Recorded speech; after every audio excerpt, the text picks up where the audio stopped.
Next is comic news. This is not a Black Lightning episode. Yeah, I know, right? That's a good title. Gonna be dropping Black Lightning every other. Speaking of things dropping, Marvel Comics is shutting down the Marvel digital comic shop at comicstore.marvel.com. So this news is from Newsarama.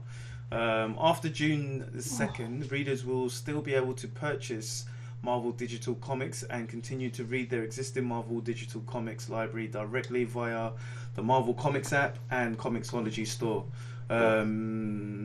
So you can view your past purchases in My Books when you log into your account, and you can sync your Marvel Digital Comic Shop. So basically, I think I'm not sure exactly why this is happening, but I have a possible feeling that it's got something to do with what's happened with the corona and the this is only my assumptions. This is not something that I'm reading or anything, but because Comixology, Comixology / Amazon, I think they kind of like, it seems like they own the rights to digital comics in a sense. So they always get a cut. God. It's another diamond situation. So like when I go onto my Marvel digital comics store, the layout is pretty similar to Comixology itself. So yeah, really. So maybe I think they're just kind of just cutting that off because they've already got Comixology. So there's no point really having two different places to read the same thing. Yeah, but you know, as long as just don't shut all down. Just make sure you just because this is the time for people to buy digital comics. You know what I mean? It's just like, just keep it open, or Amazon, you better fix up because Netflix love a one up you. And I wouldn't be surprised if Netflix was like, we've got a comic book section. You know what I mean? Boy, they'd be earning that, what is it, £14? Yeah. They'd be earning that £14 from me if they got a comic book section, boy. I know, right? Could you imagine if they had like a comic book section and then they had the films under the comic book section, so you could whether it be animated or like live action, that'd be dope. Netflix, I feel like if Netflix did that, it would be like Image and Dark Horse and possibly DC. It wouldn't be Marvel. You can still. Yeah, that's still good, man. Marvel also noted that you can redeem your digital comic codes at marvel.com /redeem. I was last about.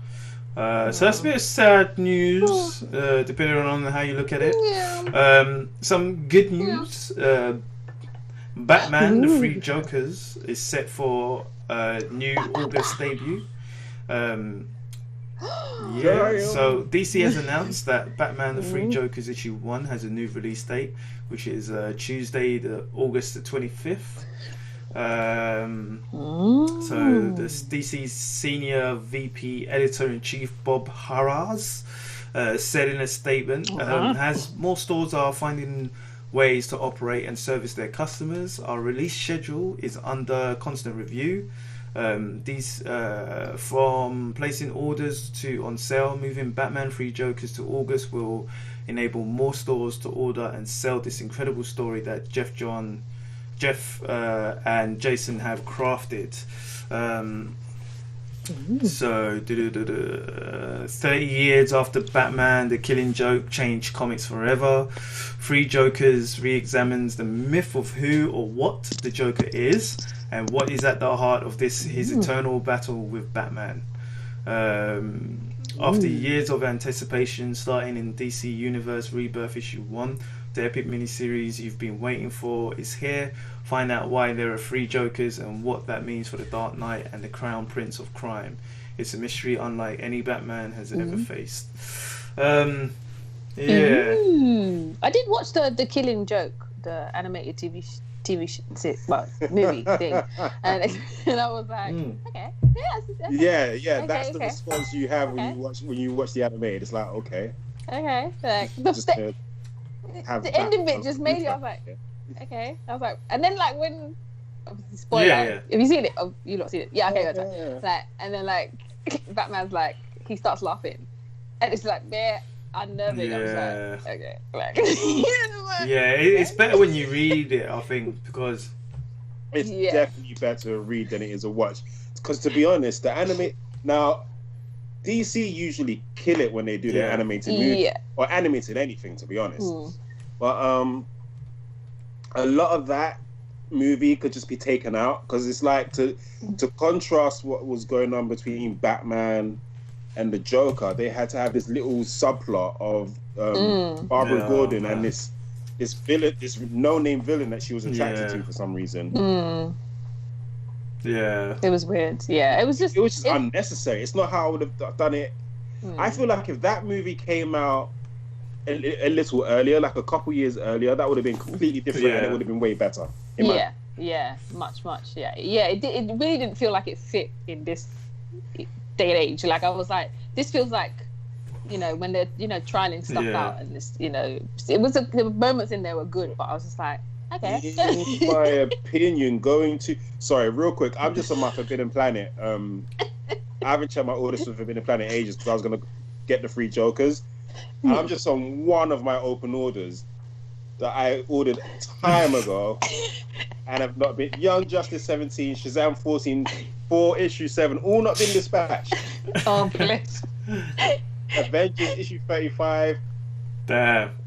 And I have my comics piece. Come on, Forbidden Planet. When everything's all back to normal, and I'm broke, by the way, I ain't got no money, they're gonna charge me for all these comics and ship them out. Like, no, all at once. It's gonna. Oh my days! You send them a receipt and be like, COVID-19, give me my shit. Going on to the free Jokers. Can I ask? Is anyone else nervous about this storyline? Because I'm actually since they announced free Jokers, especially this solicitation what I just read, because it says 30 years after Batman: The Killing Joke changed comics forever. Free Jokers re-examines the myth of who or what the Joker is. Yeah. And what is at the heart of his eternal battle with Batman. Mm-hmm. Even before they mentioned the free Jokers, and it corrects me, anyone in the comments, if you watch this at a later date, whatever, correct me, but I swear there was a comic where they suggested that the Joker may have been. This is before Free Jokers. Suggested that the Joker may have been supernatural because he always dies, or it always looks like he dies, but then he comes back. And then with the Free Jokers, it's like, oh, it makes sense. He's that one's off healing. He's been fighting. You know what I mean? I'm not nervous about this because I always. It's happening to me again. I'm just gonna I've always liked the idea of the Joker just being this regular guy who is just a bit, obviously super intelligent and, the Joker, but if he's supernatural, to me, it doesn't add something. It takes away something. And for the fact that there'd be 3 of them, she makes me mad nervous. I wouldn't mind if it was a thing of it's 3 different personalities of the already left up Joker. That's more interesting. That I wouldn't mind. Because then it's like, oh, maybe I've only seen 1 or 2 and I haven't seen the 3rd one, or like maybe I've only seen 1 and I haven't seen the other. Like, you know what I mean? Maybe we've seen 3 and we haven't seen 4, 5, and 6. Like, there we go. You know? That's a great idea. But 3 separate people. Bear in mind, this guy was his origin, or part of his origin that we know of, is that he was the Red Hood for a spell. Got into a fight with Batman, fell in a vat of acid, came out as the Joker. What? There weren't 3 guys there at that night, as far as I understand. Exactly. If that comic starts off, Alfred, there's something I need to tell you. That night there were 3 men. I'll get the fuck out of it. I don't want none of that. There were actually 3 men.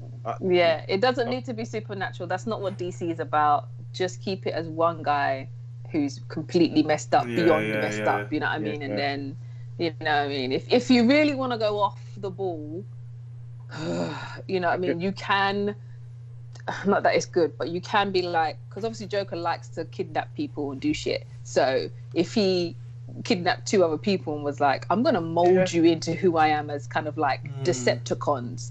So he doesn't, that I could just about take that. I could just about take that. You know, he did that in Batman Beyond: Return of the Joker. Anyone seen that? Yeah. When he did to Jason. Yeah, one of Jason Todd. Yes. Because that kid was blatantly Tim Drake. Anyway, but Jason Todd. Continuity. And in Batman Arkham, the Arkham series, again, he did that to Jason Todd. Oh no, that was Jason Todd. There's no need for that. Yeah. But so basically, Jason Todd just gets royally wrecked by the Joker all the time. Yeah. Yeah. So that I would, as a subplot story, I could take. But down with that. But a mythical creature. Having said that, as nervous as I am about this comic, I am excited for it. I can't wait to read it. Are you excited, or is it just anticipation now? Because like I think okay, with this COVID thing, that's fair enough. But I think just a lot of things with DC, like lately, is like you're anticipating something, and then it just takes so long to come. And by the and then by the time it actually comes, you're like, damn, man, what? Like, it's something else. You're waiting for something else now. It's like, oh, yeah. I mean, some comics that they've done that came out on time and was a lot of fun to read was like, say, The Button. Yeah. The Button was a dope story. They had one with the Titans, Teen Titans, and Deathstroke. I forgot what it was called, but that was sick. Thingy was like I don't know, but I feel it's like I get anticipated for it, but then when it comes, it's just like Heroes in Crisis as well was another one where it was like, oh, they're gonna do something where the heroes are gonna be like in psychiatric help, and that I would have done that different. It's like the premise was the result didn't match the premise too much. It's like he told us part of the premise. And even the Button as well. The Button was good, but the Button was good because you was anticipating a Doomsday Clock, and the Doomsday Clock didn't come for another. That's true. They were supposed to go hand in hand. Yeah, that whole thing was a mess. And but, I feel for me personally, that's how I am with the Three Jokers now. The Three Jokers was a thing when Rebirth came in, when Batman was in the Mobius chair and asked who the Joker was, and the Mobius chair answered him. You know, that was a mystery then. That was 3-4 years ago now. So I'm like, okay, do I really care about that story now? No, not really. Yeah. They shouldn't do that. It's like DC have a problem with releasing potentially dope stories but taking too long to release them. Marvel, their problem is they'll release a dope story, release it on time, but then you got all 10,000 subplots. And then as soon as that story ends, balance. the next one comes in. You're like, I already just brought 10 tie-ins for this one. You're going to buy another 15 for this. Exactly.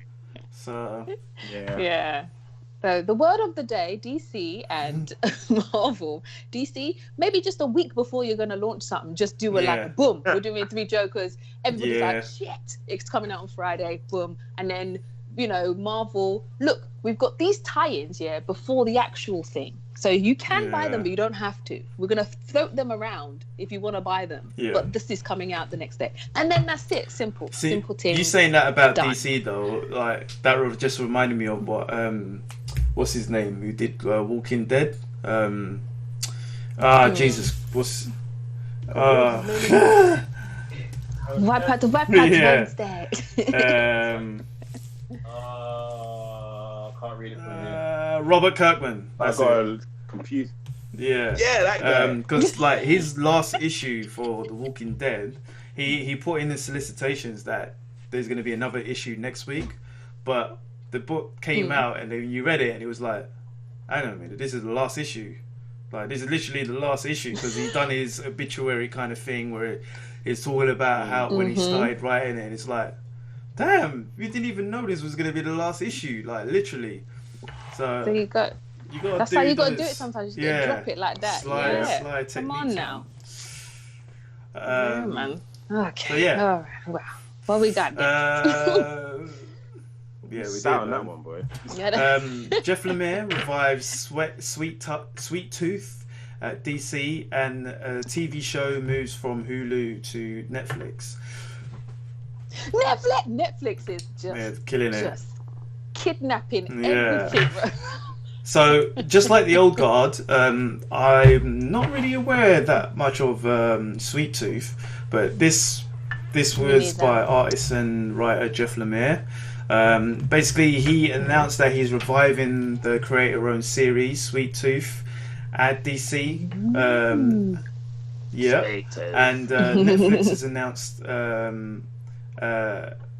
of its basically Robert Downey Jr.'s is producing the Sweet Tooth TV series.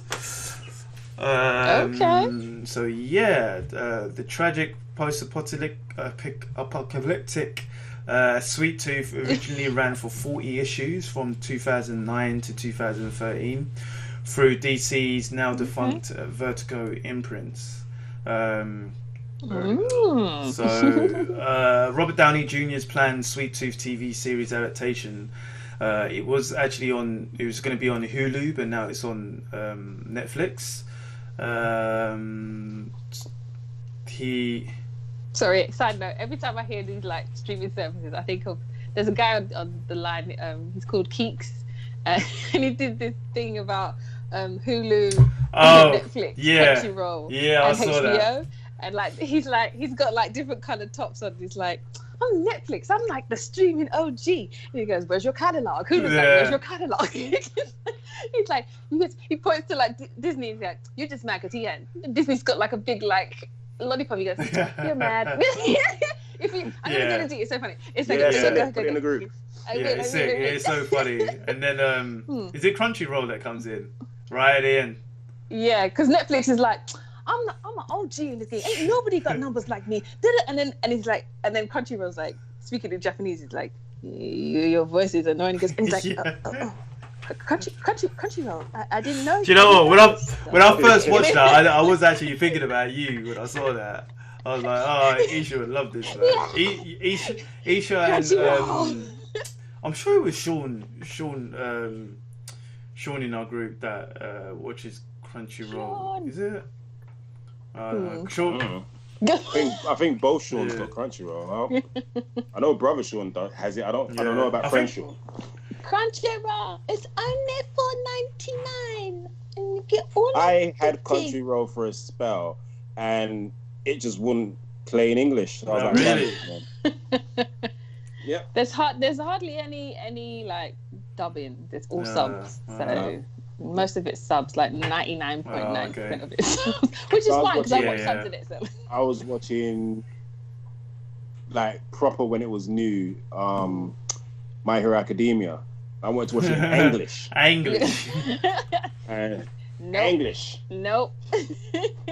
So gonna have to go and Kiss Anime for that. Big up Kiss Anime. They're amazing. But yes, sorry. Yes, Robert Downey Jr. is planning to do this because Hulu's rubbish and Netflix is taking everybody's edges. So basically, dear fans, we have some news. Team Downey is adapting Sweet Tooth, the beloved comics by Jeff Lemire.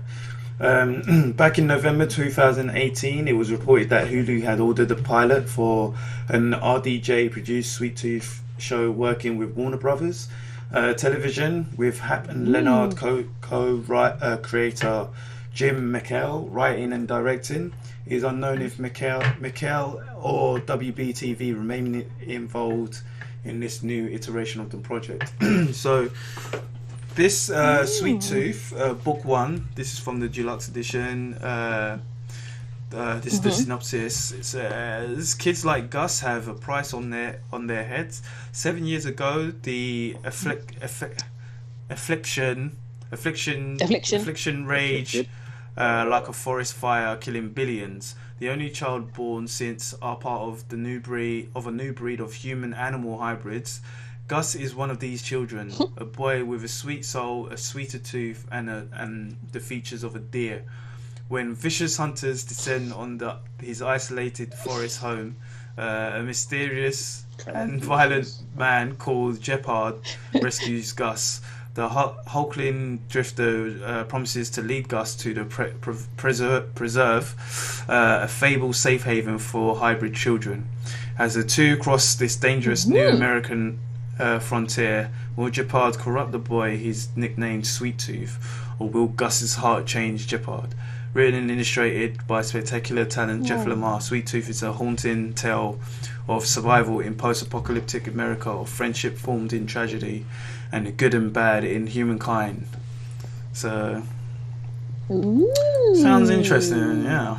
No, sounds very interesting. Intriguing. Sounds like B-Stars. Yeah, that's what I was thinking when I was reading it. B-Stars. I did watch one episode of B-Stars. I can't remember if I finished it because I think Danielle was watching a bit of it and she wasn't really into it. But yeah, it looks good, man. It does look. It looks bad. Okay, you need to watch the rest of it, please do. I beg of you. So sick. I went through that Serious? 2.5 times. I know, 2.5 times. Not even 2.5. I got to how many episodes are there again? Like 12? Yeah, I think I got to episode 10. Episode 10 for the third time, and then stopped. Yeah. So You're like, I don't want it to end. yeah, that was so good.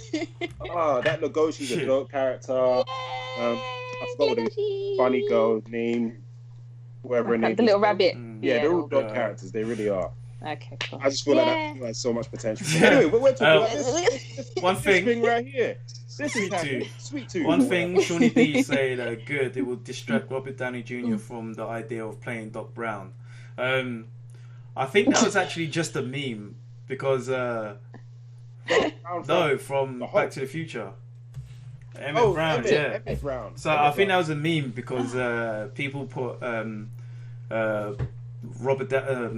Michael J. Fox and I'm blanking on his name. Spider-Man. What's his name? It's not Toby. Why is Toby Maguire in my head? Toby for? Maguire. It's Blade. Tom Holland. That's it. Tom Holland. Yeah. Tom Holland. I don't know why Toby Maguire is in my head. But yeah, no, he sure is. But they've got a picture of Tom Holland. Tom Holland, yeah. In the face of in the face of Michael J. Fox, and Robert Downey Jr. has Doc Brown, and they do uncannily look similar. It looks like it yes, could. they do. Did you see the little clip yes, of it? They've done like the effects of it. It looks uncanny. It does look. It does look, but they don't need to be. I don't think do I want them there though? Don't be rebooting Back to the Future. Leave it alone. If you could find whatever image or video that is and put it either in the Best Bros chat or the Mag 7 chat. YouTube. Put it in the comments if you find it on YouTube. Yeah, put it in the comments so we can all see it. Just put it somewhere so I can see it. Indeed.